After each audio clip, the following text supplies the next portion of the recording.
নমস্কার, আমাদের একটি নতুন ব্লগে আপনাদের সকলকে স্বাগত।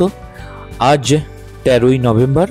আজ আমরা আমাদের বাড়ি থেকে মুম্বাইয়ের উদ্দেশ্যে রওনা দিলাম। পৌঁছে গেলাম হাওড়া স্টেশনে। এখান থেকে আমাদের 12810 মুম্বাই মেল, যেটা সন্ধে 7:30 হাওড়া থেকে মুম্বাইয়ের উদ্দেশ্যে রওনা হয়, সেই ট্রেনে করে আমরা হাওড়া ছেড়ে পৌঁছে গেলাম মুম্বাইয়ের দাদার স্টেশনে।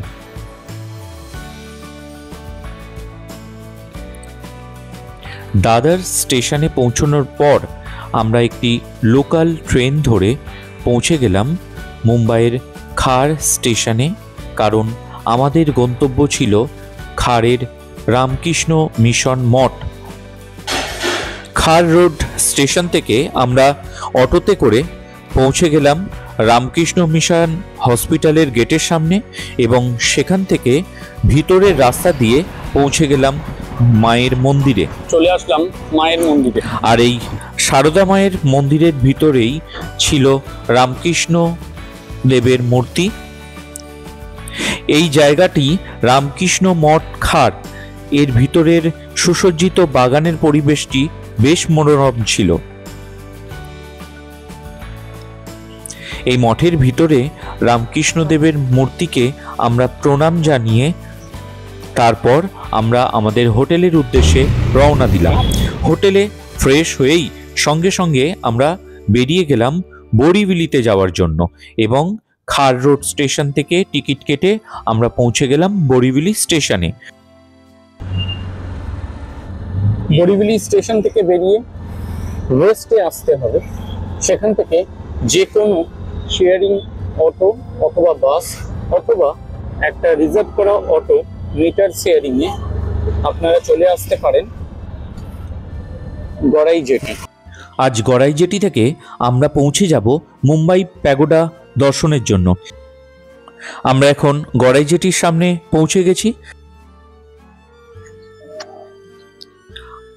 ঢুকেই ডান দিকে একটি টিকিট কাউন্টার,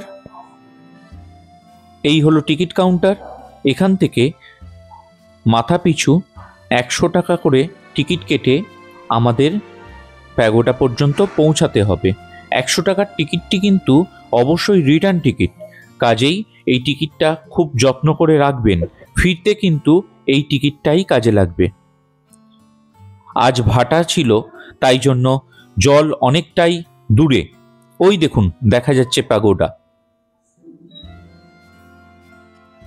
এটি হলো সমুদ্রের একটি খাঁড়ি। জল কম থাকায় আমাদের বোটটি অনেকটাই দূরে দাঁড়িয়েছিল, কাজেই অনেকটা হেঁটে এসে তবে আমাদের বোটে উঠতে হয়েছে। এই আমাদের বোট ছেড়ে দিল আর আমরা রওনা হয়ে গেলাম পাগোডার দিকে। দূরে পাগোডাটা দেখতে বেশ সুন্দর লাগছিল। এই পৌঁছে গেলাম পাগোডার জেটিতে। এইভাবে লাইন দিয়ে টিকিট চেকিংয়ের পর 10 মিনিটের পায়ে হাঁটা পথ পার করে প্রধান গেটের সামনে আমরা পৌঁছে গেলাম। এই হলো পাগোডার প্রধান গেট। চমৎকার দেখতে লাগছিল।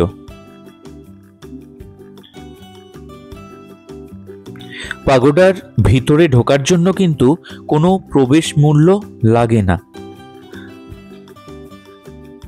পাগোডার সময় হলো সকাল 9টা থেকে নিয়ে সন্ধে 7টা পর্যন্ত। পাগোডায় ঢুকতে গেলে কিছু নিয়ম রয়েছে।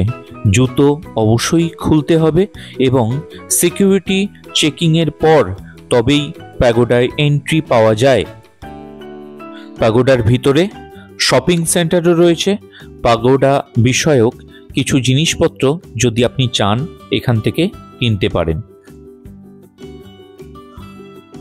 পাগোডার ভিতরে রেস্টুরেন্ট রয়েছে, ফুড প্লাজা রয়েছে। আপনারা চাইলে সেখানে বসে কিছু খাবার দাবারও খেতে পারেন। পাগোডাকে বানানোর জন্য বড় বড় পাথর আর সোনারও প্রয়োজন হয়েছে। শুধু তাই নয়, পাগোডা বানানোর জন্য এই অদ্ভুত সুন্দর পাগোডাটাকে বিশ্ব রেকর্ডেও স্থান দেওয়া হয়েছে। পাগোডা কিন্তু বিস্তীর্ণ একটি অঞ্চল জুড়ে রয়েছে।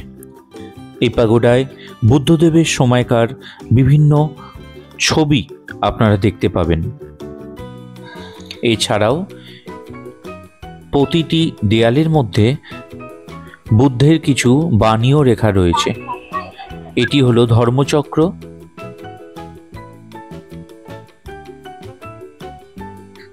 আর এখানে রয়েছেন আচার্য সত্যনারায়ণ গোয়েঙ্কাজি। এছাড়া ওনার মিসেস ইলাইচি দেবীর মূর্তি। এর পাশেই ছিল একটি বাচ্চাদের জন্য সুন্দর ছোট্ট একটি পার্ক এবং ভিতরে ছিল ফোয়ারা, ছিল অশোক স্তম্ভ। এছাড়াও পাগোডার প্রতিটি কোণা ভীষণই সুন্দর।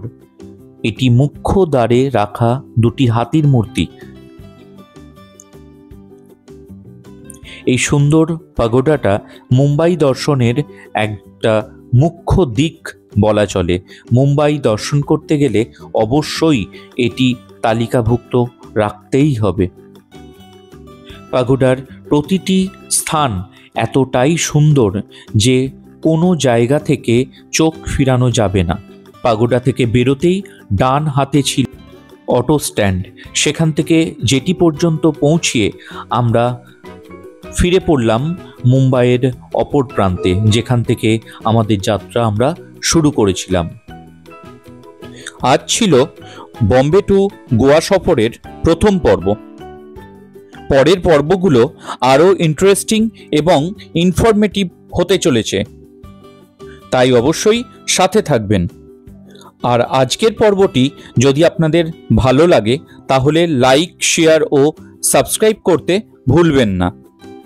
দেখা হচ্ছে নতুন একটি পর্বে। ভালো থাকুন, সুস্থ থাকুন।